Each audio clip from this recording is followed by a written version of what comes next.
क्या आप भी क्लास 11 के अंदर आ गए हैं और आप सोच रहे हैं कि क्लास 11 की फिजिकल केमिस्ट्री कैसे करेंगे? या आप क्लास 11 के स्टूडेंट है, क्लास 12 के स्टूडेंट है और आपको बहुत ज्यादा प्रॉब्लम हो रही है क्लास 11 की फिजिकल केमिस्ट्री में? अब मैं आपको बताऊंगा इनऑर्गेनिक केमिस्ट्री का रोड मैप। तो क्लास 11 में इनऑर्गेनिक में हमारे पास 2 चैप्टर है। पहला चैप्टर है पीरियोडिक क्लासिफिकेशन। आज यहाँ पर मैं आई हूँ आप सभी के लिए, आप सभी को ये बताने के लिए भी ऑर्गेनिक केमिस्ट्री में कैसे एक्सेल किया जाता है, क्या रोड मैप है जिससे हमें सक्सेस मिल सकती है ऑर्गेनिक केमिस्ट्री के अंदर। So let's start with the very first thing, that is the chapter wise breakdown. तो जो सबसे पहला चैप्टर यहां पर क्लास 11 की फिजिकल केमिस्ट्री में आता है, that is called as the basic concepts of chemistry. अब यहां पे मैंने हर चैप्टर के लिए 3 चीजें लिखी हैं। सबसे पहले उस चैप्टर के कुछ इंपॉर्टेंट की कंसेप्ट्स, सारे नहीं, जो इंपॉर्टेंट की कंसेप्ट्स है वो यहां पर मैंने मेंशन किए हुए हैं। अब ये इंपॉर्टेंट की कंसेप्ट्स को आप यहां पर देख सकते हैं। यहां पर जो इंपॉर्टेंट टिप मैं इस पर्टिकुलर चैप्टर के लिए देना चाहूंगा वो क्या है? वो ये है कि आप कंसेप्ट पे ज्यादा फोकस करना। पहले आप कंसेप्ट समझना, फिर आप फॉर्मूले के थ्रू न्यूमेरिकल को सॉल्व करने की कोशिश करना। 2 तरीका है, एक कंसेप्ट से सवालों को करना और एक फॉर्मूला से करना। कंसेप्ट आ गया तो फॉर्मूला भूल भी गए ना तो कोई दिक्कत नहीं है, ठीक है? तो पहला focus on concept, then formula से सवाल को सॉल्व करने की कोशिश करना, ठीक है? उसके बाद कॉमन मिस्टेक्स क्या है? यहां पर यूनिट कन्वर्जन में बच्चों को बहुत ज्यादा दिक्कत आती है। इस पर्टिकुलर चैप्टर में आपको यूनिट कन्वर्जन भी सिखाया जाता है, तो इसे अच्छे से आप लोग सीख लेना ताकि आप लोग सवालों में गलतियां ना करो। और साथ ही साथ कैलकुलेशन मिस्टेक्स बहुत ज्यादा करते हैं बच्चे, तो याद रखना कैलकुलेशन मिस्टेक्स नहीं करनी है, कैलकुलेशन को फास्टर करना है, यूनिट कन्वर्जन एकदम सही से सीख लेना है। डन है। सेकंड चैप्टर आता है स्ट्रक्चर ऑफ एटम। इसके कुछ इंपॉर्टेंट की कंसेप्ट यहां पर मैंने आपको नोट डाउन करके दिए हैं। अब यहां पे जो मेरी टिप है आपके लिए वो क्या है? जितना ज्यादा हो सके आप 3D एनिमेशंस और सिमुलेशंस का यहां पर मदद ले सकते हैं कि भाई आपको ऑर्बिटल्स के शेप्स को देखना है या बेसिकली डिफरेंट मॉडल्स को देखना है या एटम को विजुअलाइज करना है, तो बेस्ट तरीका है कि 3D एनिमेशंस और सिमुलेशंस का आप इस्तेमाल करें। यहां पे एक फ्री सोर्स बता देता हूं, ये फ्री सोर्स है PHET, फैट सिमुलेशंस। आप यहां पर जाइए और फटाफट से आपके फैट सिमुलेशंस पे आप इन सारी चीजों को देख सकते हैं। या CK12 यहां पर भी आपको फ्री सिमुलेशंस मिल जाएंगे, या फिजिक्स वाला के जो पेड बैचेस होते हैं वहां पर भी टीचर्स आपको 3D एनिमेशंस या सिमुलेशंस दिखाते हैं, ठीक है? डन है जी। मिस्टेक्स क्या है? यहां पर बच्चे बहुत सारी ये जो रूल्स है ना, इनको मिक्सअप कर देते हैं। जब आप इलेक्ट्रॉन फिलिंग कर रहे होंगे तो रूल्स पढ़ाए जाते हैं, तो यहां पे इन रूल्स को मिक्सअप कर देते हैं जिसकी वजह से दिक्कत हो जाती है। तो ये आपको नहीं करनी है। मिस्टेक क्या नहीं करनी है, टिप क्या है वो मैंने आपको दे दी है, की कंसेप्ट यहां पे मेंशन्ड है। क्लियर है बात? अरे एकदम खतरनाक चीजें बता रहा हूं, पूरा फोकस यहां पे रखना, वीडियो को छोड़ना मत। आगे चलेंगे थर्मोडायनामिक्स। अब यहां पर थर्मोडायनामिक्स के जो इंपॉर्टेंट की कंसेप्ट्स हैं वो तो मैंने मेरे दोस्तों यहां मेंशन कर दिए हैं। यहां पर चीजों को आसान करने के लिए जितना ज्यादा हो सके थर्मोडायनामिक प्रोसेसेस के लिए ग्राफ्स को बनाना और विजुअलाइज करने की कोशिश करना, उतना ही आसान बनता जाएगा आपके लिए प्रोसेस। और साथ ही साथ अगर मैं कॉमन मिस्टेक्स की यहां पर बात करूं तो यहां पे साइन कन्वेंशंस आपको कंफ्यूज कर सकते हैं हीट और वर्क के, क्योंकि वो फिजिक्स से अलग होंगे। तो थोड़ा सा यहां पर आपको चीजों को याद करना पड़ेगा और साथ ही साथ समझना पड़ेगा। जैसे मैं साइन कन्वेंशंस को समझाने का तरीका देता हूं जिससे वो आसानी से याद हो जाए, ठीक है? क्लियर है बात? क्लियर है बात जी? क्लियर है। उसके बाद अगला चैप्टर आपके पास आएगा इक्विलिब्रियम, जिसको 2 पार्ट्स में हम डिवाइड करते हैं, केमिकल और आयनिक इक्विलिब्रियम। ये तो आपके पास उस पर्टिकुलर चैप्टर के की कंसेप्ट्स हैं। टिप क्या है? यहां पर पीएच कैलकुलेशन करते दौरान अगर आप बोर्ड्स की प्रिपरेशन कर रहे हैं तो आपको सिर्फ फॉर्मूला आना चाहिए, आपको लॉजिक की जरूरत नहीं है। तो मैं बोर्ड्स पढ़ाऊंगा तब भी मैं लॉजिक बताता हूं कि फॉर्मूला कैसे आया, लेकिन आपके लिए सिर्फ फॉर्मूला इंपॉर्टेंट है। नीट वाले बच्चों के लिए भी सिर्फ फॉर्मूला इंपॉर्टेंट है। जेई और जेई एडवांस वाले जो बच्चे, मैं तो कहूंगा भाई आपको तो लॉजिक आना चाहिए, ठीक है? तो यहां पे ये इंपॉर्टेंट टिप है कि ये बहुत सारे फॉर्मूलाज हैं, ये आपको याद होने ही चाहिए। उसके बाद कॉमन मिस्टेक क्या है? Identifying using correct formula while pH calculation of acids and bases. क्या करते हैं ना, गलत फॉर्मूला लगा देते हैं पीएच कैलकुलेशन के दौरान। तो ऐसी गलतियां ना करें, बार बार फॉर्मूला को रिवाइज करते रहे और सवाल देख के सही फॉर्मूला अप्लाई करके उसको सॉल्व करें। अभी जो नए हैं वो जब ये करेंगे तो उन्हें समझ में आ जाएगा इस पर्टिकुलर चीज के बारे में। और जो भाई साहब अभी हैं 11th के अंदर या 12th में, उनको पता है कि ये दिक्कत आती है। क्लियर है बात? क्लियर है? जी सुनील भाई 100% क्लियर है। लास्ट चैप्टर जो यहां पर हमारे पास होता है that is called as the redox reactions. अब रिडॉक्स कक्षा 10वीं में हर छात्र पढ़ के आता है loss and gain of hydrogen and oxygen के बेसिस पे। यहां पे उसके अलावा आपको इलेक्ट्रॉन ट्रांसफर के बेसिस पे पढ़ाई जाएगी, है ना, ऑक्सीडेशन नंबर पढ़ाया जाएगा, ऑक्सीडेशन नंबर मेथड के बेसिस पे पढ़ाई जाएगी, redox reaction on the basis of oxidation number, then उसकी बैलेंसिंग आपको सिखाई जाएगी, है ना, रिडॉक्स रिएक्शन की बैलेंसिंग सिखाई जाएगी दो मेथड से, इलेक्ट्रोकेमिस्ट्री। तो ये सारी चीजें यहां पर आ जाती हैं। अच्छा, अब यहां पे टिप क्या है, मैं आपको ये बोलूंगा कि जो अलग अलग आपके पास एलिमेंट्स और आयंस के ऑक्सीडेशन नंबर है उसकी एक चार्ट बना ले, जैसे मैं तो देता ही हूं, उसको याद कर ले, ठीक है ना, आपके लिए बहुत ज्यादा आसान हो जाएंगे सवालों को सॉल्व करना। अच्छा, कॉमन मिस्टेक्स क्या होती है ना, बच्चे ऑक्सीडेशन नंबर कैलकुलेट करने में बहुत ज्यादा गलतियां करते हैं, और मेरे दोस्त अगर आपने ये गलती करी तो ये चैप्टर में आपके लिए बहुत ज्यादा दिक्कतें होने वाली है। उसी के साथ साथ यहां पर जब बैलेंसिंग कर रहे होते हैं तो चार्जेस को बैलेंस करना भूल जाते हैं, एटम्स को बैलेंस करना भूल जाते हैं, तो ये सारी चीजें आपको नहीं करनी है, ठीक है, क्लियर है बात। ये तो बेसिक आपका चैप्टर वाइज ब्रेकडाउन हो गया। हेलो बच्चों, क्या हाल चाल है, कैसे आप लोग? उम्मीद करते हैं आप सब एकदम मस्त होंगे, बिंदास होंगे, झकास होंगे। और अभी आप लोगों को सुनील सर ने काफी अच्छे तरीके से बताया कि क्लास 11th का केमिस्ट्री का, फिजिकल केमिस्ट्री का सिलेबस क्या है और फिजिकल केमिस्ट्री को कैसे जीरो से हीरो लेवल तक लेके जाना है। अब मैं आपको बताऊंगा इनऑर्गेनिक केमिस्ट्री का रोड मैप, और ये मैं ही हूं, आप देख लीजिए, मेरी तरफ दिख रहा है, हाँ।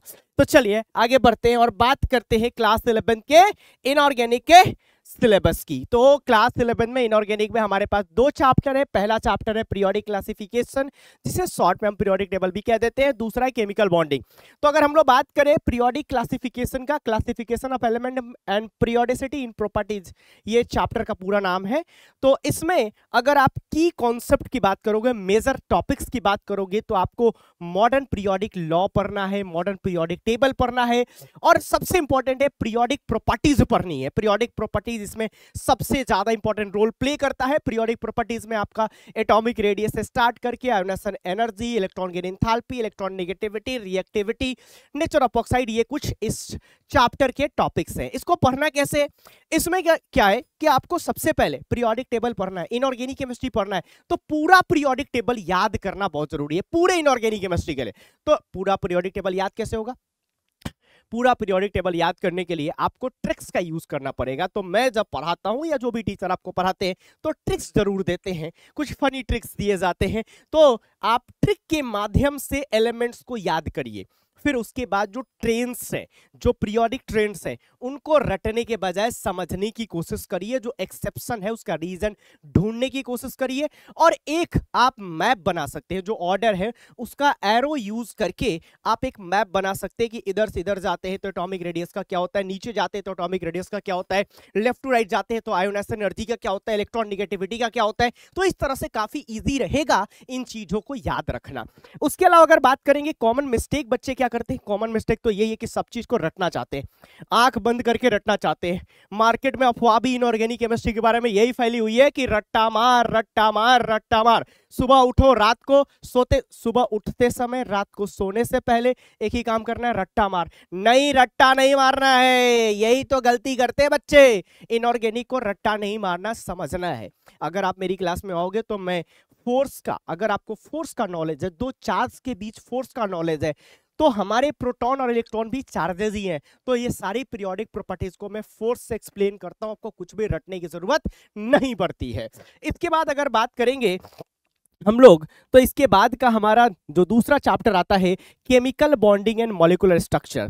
तो सबसे पहले केमिकल बॉन्डिंग में हम लोग क्या पढ़ते हैं कि बॉन्ड्स क्या है, टाइप्स ऑफ केमिकल बॉन्ड पढ़ते हैं, लेविस डॉट स्ट्रक्चर पढ़ते हैं। उसके बाद ऑक्टेट रूल पढ़ते हैं, फजान रूल पढ़ते हैं, ionic bond, covalent bond, coordinate bond, ये सारे टॉपिक्स हम लोग पढ़ते हैं। फिर शेप एंड ज्योमेट्री फाइंड करना पड़ते हैं, हाइब्रिडाइजेशन फाइंड करना पड़ते हैं। लास्ट में molecular orbital theory, dipole moment, resonance, hydrogen bond, ये पढ़ते हैं। ये चैप्टर बहुत इंपॉर्टेंट है, ये बैकबोन है केमिस्ट्री का। अगर आपको केमिकल बॉन्डिंग नहीं आता है, बॉन्ड्स का नॉलेज नहीं है, तो इनऑर्गेनिक छोड़ो, आपको ऑर्गेनिक भी समझ में नहीं आएगी, और क्लास 12th में भी आपको बहुत दिक्कत आएगी। तो ये दोनों चैप्टर को मैं बोलता हूं ये बेसिक केमिस्ट्री वाले चैप्टर्स हैं, ये स्टार्टिंग वाले चैप्टर्स हैं। इसमें आप कुछ भी बैकलॉग, जरा सा भी लूप होल बिल्कुल ना करना। अगर आप ऐसा करोगे तो आगे आपको बहुत पछताना पड़ेगा। ठीक है, कॉमन मिस्टेक और टिप्स क्या रहेगा कि आप जो भी डायग्राम है, मॉलिक्यूलर स्ट्रक्चर्स है, उनके 3D डायग्राम से समझिए। जो भी मॉलिक्यूलर स्ट्रक्चर हम लोग आपको बताते हैं, tetrahedral, square planar, seesaw, irregular tetrahedral, इनको कोशिश करना है कि आप 3D डायग्राम से समझिए, जो क्लासेस में आपको हम समझाएंगे। और साथ साथ इसको हम लोग इस तरह के हमारे पास मॉडल्स होते हैं, टेट्राहेड्रल है, इससे भी हम लोग क्लासेस में समझाते हैं, तो आपको इजी समझ में आता है कि 4 बॉन्ड्स हैं, एंगल 109 डिग्री 28 मिनट कैसे है, ये नॉन प्लेनर कैसे है। तो जब आप इस तरह से विजुलाइज करके पढ़ेंगे तो आपको स्ट्रक्चर्स याद करने में दिक्कत नहीं आएगी।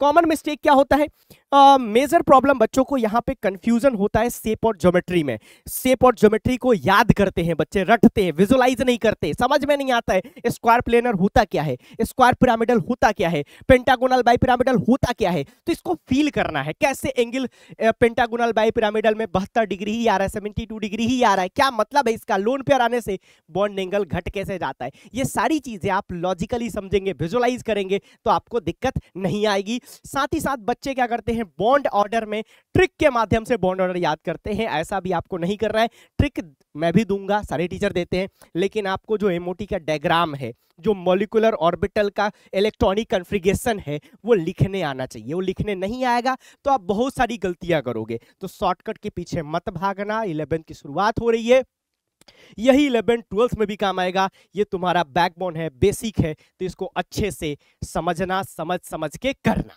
हेलो माय शिवरिंग स्टार्स, क्या हाल चाल मेरे चमकते सितारों।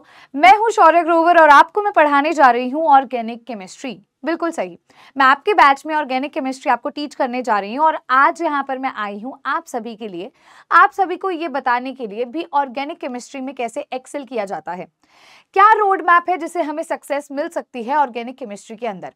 अभी आप सभी स्टूडेंट्स ने जाना होगा physical chemistry and inorganic chemistry के बारे में।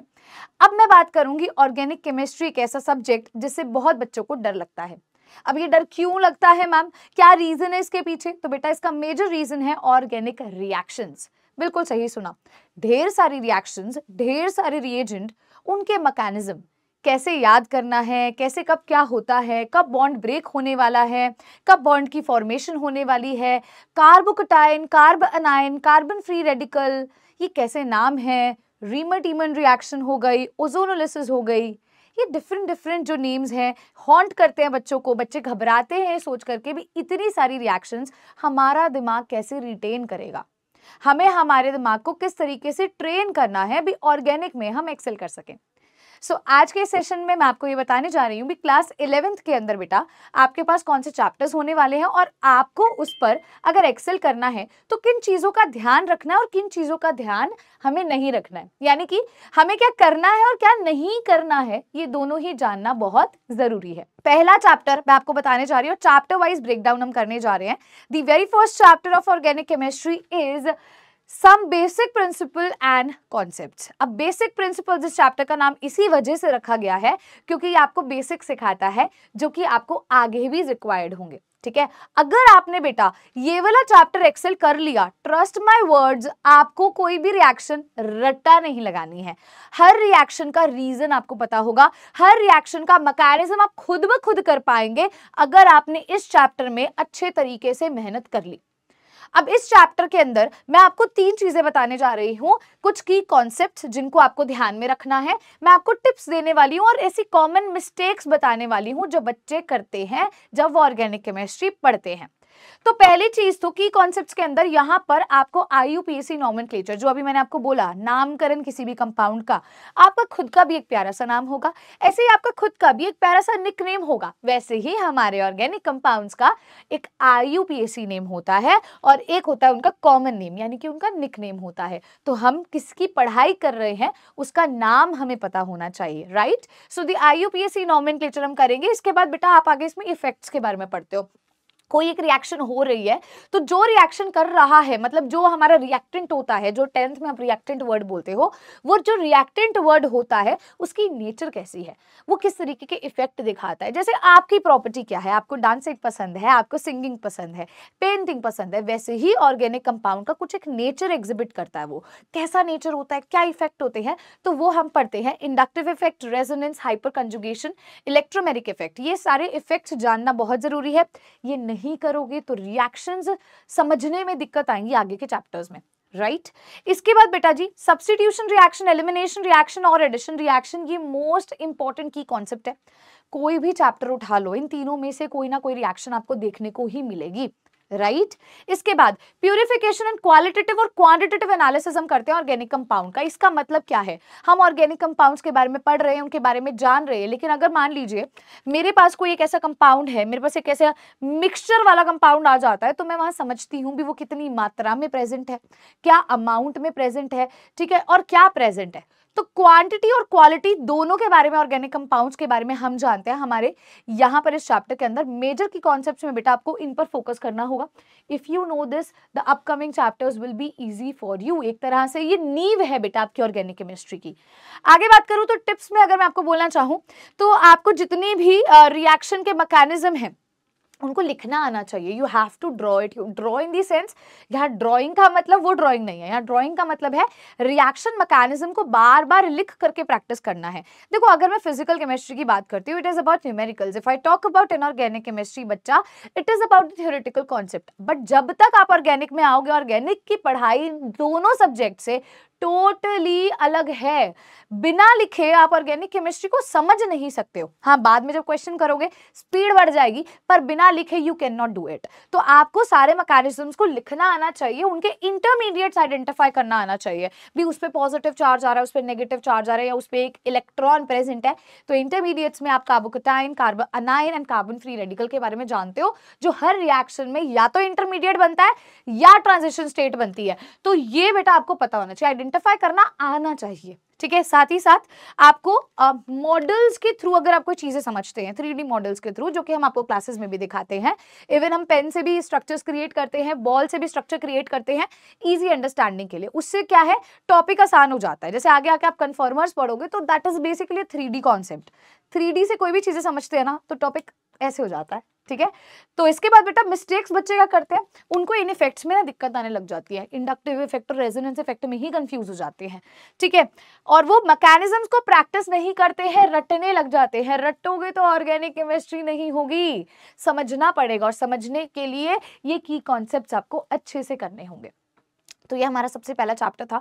Coming on to our next chapter, that is basically hydrocarbons.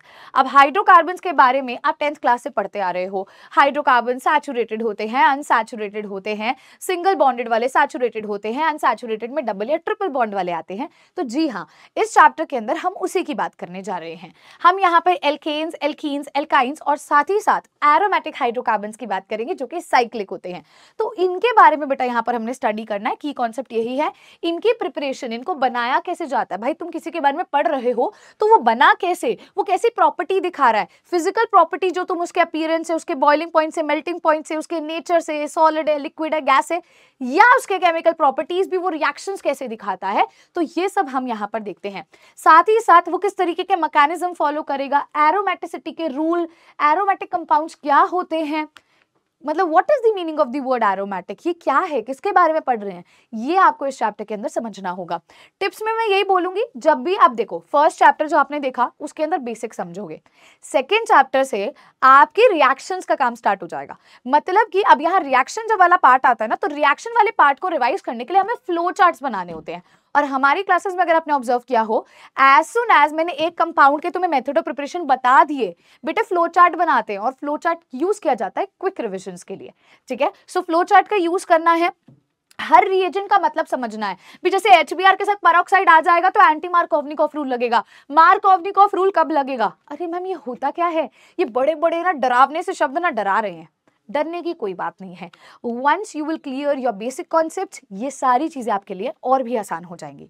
इसके बाद मिस्टेक बच्चे क्या करते हैं, मार्कोवनिकॉफ और एंटी मार्कोवनिकॉफ रूल में कंफ्यूज हो जाते हैं, क्योंकि मार्कोवनिकॉफ रूल में पेरोक्साइड यूज नहीं होता और वहां पर अलग रूल इस्तेमाल किया जाता है। एंटी मार्कोवनिकॉफ उसका उल्टा रूल होता है, तो कब कहां किसको यूज करना है बच्चे वहां गलती करते हैं। इसके बाद बेटा वो रेजोनेंस छोड़ देते हैं कई ऑर्गेनिक कंपाउंड्स में जब भी वो कोई मैकेनिज्म सॉल्व कर रहे होते हैं, तो ये भी एक कॉमन मिस्टेक है जो उन्हें देखने को मिलती है। तो क्लास 11 के अंदर पहले चैप्टर में स्पीकिंग अगेन आप बेसिक समझते हो, यहां पर आप IUPAC, आइसोमेरिज्म, GOC के बारे में समझते हो, जिसका मैंने आपको इंपॉर्टेंट की कॉन्सेप्ट बता दी है। दूसरे चैप्टर में आपकी रिएक्शन स्टार्ट हो जाती है और 12th में अगर आप आगे जाओगे, 11th के बाद जब आप 12th में जाओगे तो वहां पर तो रिएक्शंस ही रिएक्शंस है, तो उन रिएक्शंस को समझने के लिए आपको ये फर्स्ट एंड सेकंड चैप्टर अच्छे से करना होगा। अब देखिए ये तो हो गई चैप्टर्स की बात, है ना। सुनील भाई आप हमें स्टडी स्ट्रैटेजीज क्या दे रहे हैं, आप वो बताइए जो हमारे काम की बात और ज्यादा है, यानी कि जो हमारी एफिशिएंसी बढ़ाएगी, हमारी परफॉर्मेंस को बढ़ाएगी। ठीक है, बिल्कुल सही बात है दादा, बिल्कुल सही बात है। तो सबसे पहला एनसीईआरटी को सबसे पहले खत्म करना है, ध्यान रखिए, बाद में रेफरेंस बुक पे जाना। अगर आप बोर्ड्स का प्रिपेयर कर रहे हो तो एनसीईआरटी पहले, नीट प्रिपेयर कर रहे हो तो एनसीईआरटी पहले, जेईई भी कर रहे हो तो पहले एनसीईआरटी, बाद में आप उठाओगे रेफरेंस बुक्स। क्लियर है बात, ये बात क्लियर, डन। कंसेप्ट पहले, फॉर्मूला बाद में। एक तो मैं देखता हूं पता नहीं कौन सी दौड़ में लगे हो, फॉर्मूला याद करो, सवाल करो, निकलो आगे। अरे कंसेप्ट समझोगे तो फॉर्मूला खुद बना लोगे दादा। कंसेप्ट से फॉर्मूला बनता है, फॉर्मूला से कंसेप्ट नहीं बनता। ठीक है, तो पहले कंसेप्ट फिर फॉर्मूला। क्लियर है बात, डन। उसके बाद जितने न्यूमेरिकल्स प्रैक्टिस कर पाओ उतने न्यूमेरिकल्स प्रैक्टिस करना, तुम्हारे लिए उतना ही ज्यादा बढ़िया रहेगा। और उसके बाद एक फॉर्मूला चार्ट, जहां पर भाई फॉर्मूला, अब जैसे पूरे फिजिकल केमिस्ट्री के एक फॉर्मूला चार्ट बना लेना, ये चैप्टर वाइज चाहो तो चैप्टर वाइज भी बना लेना। कंसेप्ट समझ लिया, फिर फॉर्मूला याद कर लिए, भाई साहब हमारे पास लॉजिक भी है और फॉर्मूला भी है। फॉर्मूला ऐसे एक एक पेज पे फॉर्मूलाज लिख के चिपका दिया दीवार पे, या भाई जहां तुमको मन करता है भाई अलमारी पे चिपकाना, अलमारी पे चिपका दो, या कोई कॉपी ही बना दो, रख लिया, रोज रिवाइज कर लिया उसको। ठीक है, ताकि भूलो नहीं। तो ये 4 इंपॉर्टेंट टिप्स मैं यहां पर आपको देना चाहूंगा। उसके बाद मेरे दोस्तों free useful tools and resources. Free useful tools, अरे यार मैं तुम्हारा बड़ा भाई हूं, मैं कहता हूं कि मैं तुम्हारा गुरु हूं, तो मेरा कर्तव्य है कि तुम्हें हर वो चीज बताऊं जो तुम्हारे लिए जरूरी है या कीमती है या बढ़िया है, जो तुम्हारा फायदा करे। तो देखो एनसीईआरटी एग्जाम्पलर कर लेना, ये फ्री में अवेलेबल है ऑनलाइन। इसके सवाल लगाना क्वेश्चन प्रैक्टिस एडिशनल करने के लिए। अगर तुम्हें लगता है कि मुझे एडिशनल क्वेश्चन प्रैक्टिस करनी है, एनसीईआरटी एग्जाम्पलर कर लेना। ठीक है, दूसरा पीडब्ल्यू उदय पे, जो आपका ये यूट्यूब चैनल है पीडब्ल्यू उदय का, इस पे वन शॉट चैप्टर्स पड़े हुए हैं, रिवाइज करना है तो आप यहां से फटाफट से जाके वन शॉट देख सकते हो। अगर मैं फिजिकल की बात करूं तो भाई मैंने तो बड़ा बेसिक से पढ़ा रखा है, अगर आपने वहां पर पूरा वन शॉट देख लिया तो पूरा चैप्टर ही खत्म हो जाएगा। स्ट्रक्चर तरीके से पढ़ना है तो उदय क्लास 11 का जो बैच है वहां पर आइए, वहां पर स्ट्रक्चर तरीके से और पढ़ाएंगे। स्ट्रक्चर ऑफ एटम की बात करें तो 10 से 11 क्लासेस में पढ़ाएंगे, वहां पर आपका वन शॉट में अवेलेबल है, तो वो डिफरेंस आपको दिख जाएगा। लेकिन फ्री सोर्स था वो मैंने आपको बता दिया। ठीक, chat GPT for doubt solving, AI का इस्तेमाल कीजिए। चैट जीपीटी पर जाइए, आपको जो डाउट आता है इससे पूछिए, ये आपका आंसर करेगा। इसको बोलना कि मुझे लेजिट सोर्स से इस सवाल का जवाब दो, बढ़िया से आपको सवाल का जवाब एग्जैक्ट एक्यूरेट निकाल कर देगा। ठीक है, हाँ थोड़ी बहुत गलतियां कभी कभी करता है, बट मोस्ट ऑफ द चीजों में सही आंसर दे देता है। उसके बाद क्विजलेट एक वेबसाइट है जहां पर आप फ्लैश कार्ड्स बना सकते हैं, ताकि आप ज्यादा से ज्यादा फॉर्मूलाज को रिवाइज कर सके, अपने कंसेप्ट्स को रिवाइज कर सके। तो ये फ्री टूल्स हैं जो सारे बच्चों को पता होने चाहिए, और एज अ बड़ा भाई मेरा कर्तव्य भी है कि मैं आपको ये सारी की सारी बातें बताऊं। ठीक है, क्लियर है बात। तो दोस्तों आज के लिए बस इतना ही। कामना करता हूं कि आपको चैप्टर वाइज ब्रेकडाउन, आपको स्टडी स्ट्रैटेजीज एंड आपको ये free useful tools and resources काफी ज्यादा पसंद आए होंगे। बने रहिए, बहुत बेहतरीन तरीके से हम लोग पढ़ेंगे और बहुत बेहतरीन तरीके से मैं आपकी एफिशिएंसी को बढ़ाऊंगा, आपकी नॉलेज को, आपकी स्किल्स को इंप्रूव करने की कोशिश करूंगा। बहुत बहुत धन्यवाद। आपके प्यारे प्यारे सुनील भैया हमेशा आपके साथ है, फिजिक्स वाला हमेशा आपके साथ है।